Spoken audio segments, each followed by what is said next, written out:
그런데 그들이 들어가서 가나안에 들어가서 첫 소산물을 하나님께 드리고 1년에 2차례 추수감사절기를 지킵니다. 그 맥추절과 수장절입니다. 이스라엘 민족들이 가나안에 들어가서 처음서부터 아주 좋은 땅에 옥토가 있는 지역에 살았던 것이 아니야. 이스라엘 민족들이 처음에 들어갔던 데는 산이 많았던 지역입니다. 산이 많다는 얘기는 비가 내려서 이렇게 고인, 소위 이제 그 저수지, 호수 같은 것이 없었어요. 그러니까 농사를 지으려고 한다 그러면 하늘만 바라볼 수밖에 없었던 그런 환경이었어요. 그러니까 농사를 짓기에는 가장 어렵고 척박한 환경에 있었어요. 그럼에도 불구하고 그들은 하나님 앞에 절기를 지키는 예배를 1년에 2차례나 드렸던 것입니다. 그래서 수장절이라고 하는 것은 이스라엘 민족들이 하나님 앞에 어려운 가운데 드렸던 감사절이에요. 수장절이라고 하는 것은 영어로 보면 Feast of Ingathering이에요. 추수한 것을 하나님께 드리는 거예요. 많은 것을 드릴 수 있어서 하나님께 드리는 감사 예배가 아니었던 겁니다. 이것 또한 굉장히 역설적이고, 하박국서를 여러분도 읽어보시면 잘 아시잖아요. 하박국이 바라보니까 하나님을 믿지 않는 백성들이 더 잘 살아요. 하나님을 믿는 백성들은 너무 고생을 하고 있어요. 그래서 하나님 어찌 이렇게 하나님을 믿는 백성들에게 이런 고생을 주실 수 있습니까? 근데 그 가운데 하나님께서 하박국에게 가르쳐 주면서 그가 고백을 하잖아요. 왜 무화과 나무가 무성치 못하고 포도나무에 열매가 없고 감람나무에 소출이 없고 밭에 식물이 없고 우리의 양이 없고 외양간에 소가 없을지라. 요 짧은 한 문장에 여러분 부정적인 단어가 6번 나와요. 없어서, 못해서, 없을지라. 하박국의 고백의 절정은 무엇입니까? 나는 여호와로 인하여 즐거워하며 나의 구원의 하나님으로 인하여 기뻐하리라.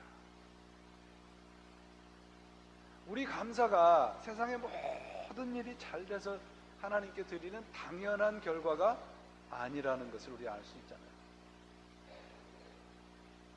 그렇다면 어떻게 이렇게 역설적인 고백이 가능하냐 그런 말이에요. 우리가 어떻게 어렵고 힘든 상황 속에서도 기뻐할 수 있고 감사할 수 있겠는가? 그것은 우리의 능력은 우리의 것이 아니고 하나님으로부터 온다는 것을 알고 믿을 때 가능하게 되는 겁니다. 이 추수감사절의 기원이 됐던 이 추수감사절 예배들을 첫 번에 드렸던 청교도들의 상황을 한번 또 살펴봐요. 그들이 종교적인 어려움 속에서 박해를 피해서 신앙의 자유를 가지려고 이 땅으로 옵니다. 여기까지 오는데 66일이 걸려요. 그래서 첫 겨울에는, 이 미국 땅에 와서 첫 겨울에는 47명의 자신의 가족들과 동료들을 땅에 묻어야 했습니다. 그런데 그럼에도 불구하고 첫 번째 감사절 예배를 드려요. 그들의 환경이 얼마나 척박했는지 모릅니다. 추위와 질병과 그리고 수많은 인디안 원주민들과의 싸움에 그들은 시달려야 했고, 또 경제적으로는요, 그들이 이 땅에 오기까지 그 뱃삭으로 치렀던 그 돈의 이자를 갚느라고 그들은 경제적으로도 상당히 어려운 상황에 처해 있습니다. 그럼에도 불구하고 그들은 작은 추수한 것을 하나님께 드릴 수 있었습니다. 무엇 때문에 이게 가능한가요?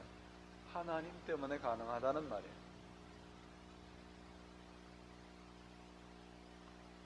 상황과 환경을 초월하는 것, 이것이 신앙의 기본입니다.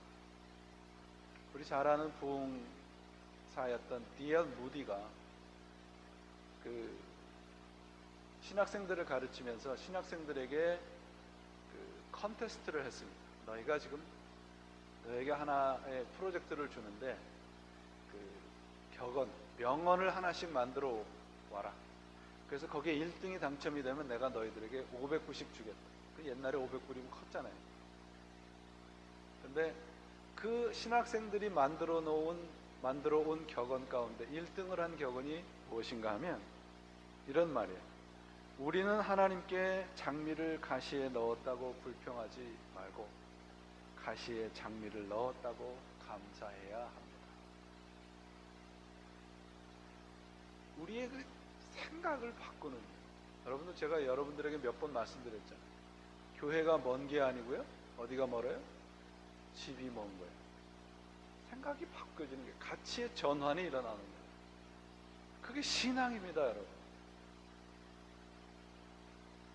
우리는 상황과 상관없이 하나님께 드리는 예배를 드릴 수 있어야 해요.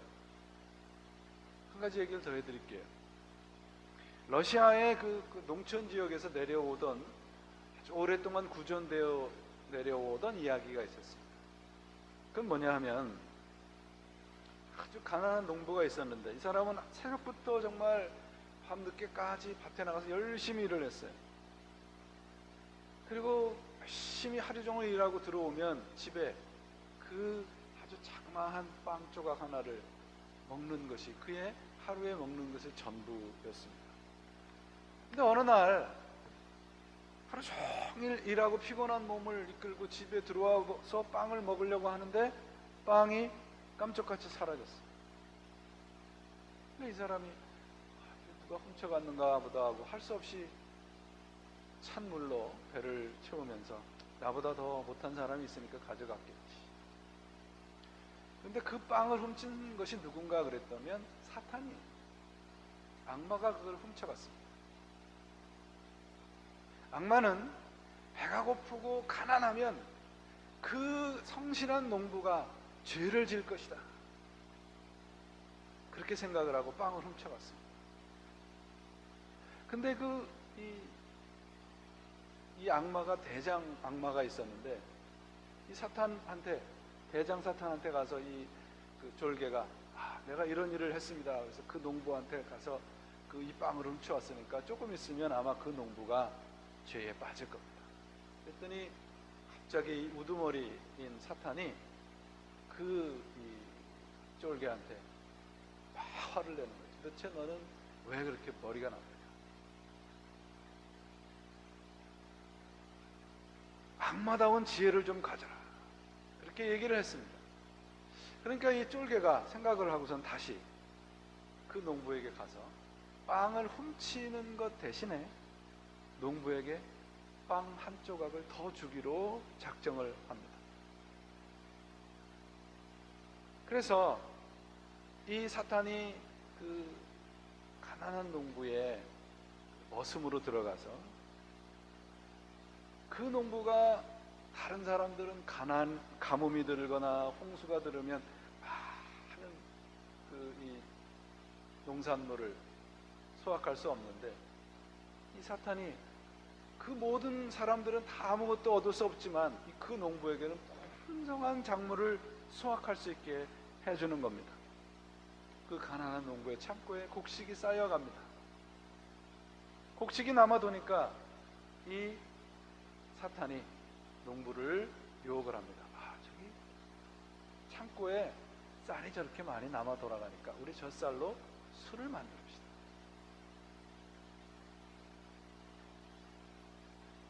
마침내 허기를 달래주던 일용할 양식이 쾌락을 위한 도구로 전락을 하게 됩니다. 술을 만들어서 먹기 시작을 하자 농부는 친구들을 불러서 먹고 마시고 놀게 됩니다. 그리고 술자리가 마칠 때면 너나 없이 사람의 모습은 간 곳 없고 동물들의 모습만 그 자리에 남게 됩니다.